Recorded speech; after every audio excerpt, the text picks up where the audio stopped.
Hi எல்லோருக்கும். இந்த தீபாவளிக்கு கண்டிப்பாக இந்த குட்டி ஜாங்கிரி ட்ரை பண்ணி பாருங்கள். ரொம்ப டேஸ்ட்டாக இருக்கும். பேக்கரி ஸ்டைலில் பயங்கர சாஃப்டாக அண்ட் ஜூஸியாக எப்படி பண்ணுறதுன்னு பார்க்கலாமா?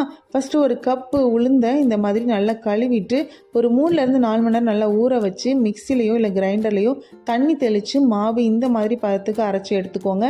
மேக்ஸிமம் கிரைண்டர் யூஸ் பண்ணால் கரெக்டாக இருக்கும். அதில் 2 டேபிள் ஸ்பூன் அரிசி மாவு, 1 டேபிள் ஸ்பூன் கார்ன்ஃப்ளவர், கலருக்காக நான் ஆரஞ்சு ஃபுட் கலர் சேர்த்துருக்கேன். ஒரு பிஞ்சு உப்பு சேர்த்து நல்லா மாவை அந்த மாதிரி அடித்து கலந்து தனியாக எடுத்து வச்சுக்கணும். அடுத்து ஒரு பேனில் 2 கப்பு சர்க்கரை, 1 கப் தண்ணி சேர்த்து இதுக்கு பாகுபதம் எதுவும் தேவையில்லை. லைட்டாக நல்லா கொதித்து வரும்போது கையில் இந்த மாதிரி எடுத்து பார்த்திங்கன்னா லைட்டாக ஒட்டி வரும். கொஞ்சம் லெமன் ஜூஸும் ஏலக்காய் பவுடரும் சேர்த்து கலந்து தனியாக எடுத்து வச்சுக்கலாம். மாவை இந்த மாதிரி ஒரு பைப்பிங் பேக்கோ இல்லை பால் கவர் ஏதாவது திக்கான கவரில் நல்லா ஃபில் பண்ணிவிட்டு கார்னர் கட் பண்ணிக்கணும்.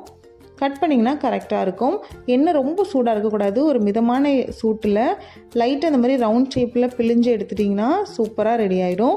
ஒரு 2 நிமிஷம் நல்லா பொரித்து சூடான ஜாங்கிரியை சுகர் சிரப்பில் போட்டு ஒரு 15 நிமிஷம் ஊற வச்சிங்கன்னா செம்ம சாஃப்ட்டு ஜூஸியான ஒரு ஜாங்கிரி ரெடி ஆயிடும். கண்டிப்பாக ட்ரை பண்ணி பாருங்கள். வீடியோ பிடிச்சிருந்தா லைக் பண்ணுங்கள். தேங்க்யூ.